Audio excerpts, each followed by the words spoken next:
Dulu saya membaca riwayat tentang Bilal bin Rabah yang pindah ke Damaskus setelah Nabi meninggal. Saya tidak paham cerita itu. Karena Bilal bin Rabah pindah ke Damaskus, tidak mau azan lagi. Gak mengerti saya kisah itu ya. Yang saya pahami, setelah Nabi meninggal, dia pindah ke Damaskus, azan di Damaskus, Suriah. Disuruh, diminta oleh Abu Bakar supaya datang ke Madinah azan, gak mau. Diminta oleh Sayyidina Umar, Bilal datang ke Madinah azan, enggak. Sampai akhirnya datang Sayyidina Al-Husain. Kata Sayyidina Al-Husain, datanglah. Bilal datang. Datang Bilal dari Damaskus ke kota Madinah dan dia azan. Azannya tidak selesai. Kenapa tidak selesai? Karena dia merasakan kalau dia azan bahwa nanti yang jadi imam Rasulullah. Dan ternyata perasaan itu sama bagi orang Madinah. Orang Madinah mendengar suara itu dulu lama sekali, dulu 3-5 tahun yang lalu.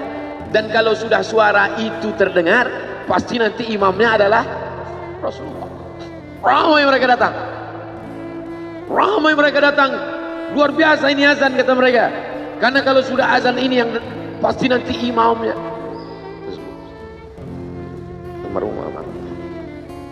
Al-Fatihah. Alhamdulillahirrahmanirrahim. Ar-Rahmanir-Rahim. Maliki yaumiddin. Iyyaka na'budu wa iyyaka nasta'in. Ihdinas siratal mustaqim. Siratal ladzina an'amta 'alaihim ghairil maghdubi 'alaihim waladdallin. Amin. Allahumma ighfir lahu warhamhu wa'afihi wa'fu anhu wa akrim nuzulahu wa wasi' madkhalahu waghsilhu bil ma'i wal thalji wal barad wa naqqihi minal khataaya kama yunqqa thawbul abyadu minad danas wa abdilhu daran khairan min darihi wa ahlan khairan min ahlihi wa qihi min fitnatil qabri wa 'adzabil nar. اللهم لا تحرمنا أجره ولا تفتنا بعده واغفر لنا وله ولإخواننا الذين سبقونا بالإيمان ولا تجعل في قلوبنا غلا للذين آمنوا ربنا إنك رؤوف رحيم. اللهم اجعل أهله وتلامذته وطلابه من الصابرين الذين إذا أصابتهم مصيبة قالوا إنا لله وإنا إليه راجعون. اللهم اجعل أبناءه وبناته من الصالحين والصالحات واحفظهم من كل سوء وشر. اللهم اجعل هذا المعهد الذكر معهدا عظيما مباركا تخرج منه الطلاب والطالبات من المجاهدين والمجاهدات في سبيلك بأموالهم وأنفسهم. اللهم احفظهم من الظلمات. اللهم أخرجهم من الظلمات إلى النور. اللهم وفقنا لما تحبه وترضاه. اللهم اجعل أبناءنا وبناتنا من حفاظ القرآن والحافظات. اللهم اجعل قبره روضة من رياض الجنان لا تجعل قبره حفرة من حفر النيران. وصلى الله على سيدنا ومولانا وشفيعنا وذخرنا محمد وعلى آله وصحبه وسلم والحمد لله رب العالمين. Kalau sayang dengan almarhum, hidupkan majelisnya, ramaikan, bangkitkan semangat, tunjukkan kepada Allah Subhanahu wa taala bahwa kita cinta. Sab'atun yudhilluhumullah, 7 orang yang dapat naungan. Yauma la dhilla illa dhilluh, hari itu tak ada naungan kecuali naungan Allah. Rajulani, 2 orang. Tahabba fillah, berkasih sayang karena Allah. Ijtama'a alaih, bersama karena Allah. Wa tafarraqa alaih. Saya berharap saya dengan almarhum, saya dengan Abah Raud, saya dengan para sahabat termasuk yang mendapatkan naungan ini. Saya dengan almarhum tak ada hubungan kepentingan. Kami tak ada hubungan politik. Kami tak ada hubungan ekonomi. Kami murni karena la ilaha illallah Muhammad Rasulullah. Alaiha nahya, dengan itu kami hidup. Wa alaiha namutu, dengan itu kami mati. Wa biha nub'atsu insyaallah, dengan itu juga nanti kita akan dibangkitkan. Sayang dengan Nabi, hidupkan masjid-masjid.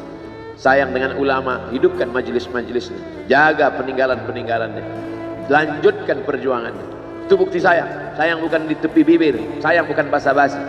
Oleh sebab itu kita akan dituntut di hadapan Allah tentang nikmat besar ini. Mudah-mudahan kita lulus ujian dunia, ujian akhirat. Amin ya rabbal alamin. Terima kasih segala perhatian. Mohon maaf segala kesilapan dan kekhilafan. Jangan lupa salat sunat isyraq 2 rakaat. Terima kasih. Wassalamualaikum warahmatullahi wabarakatuh.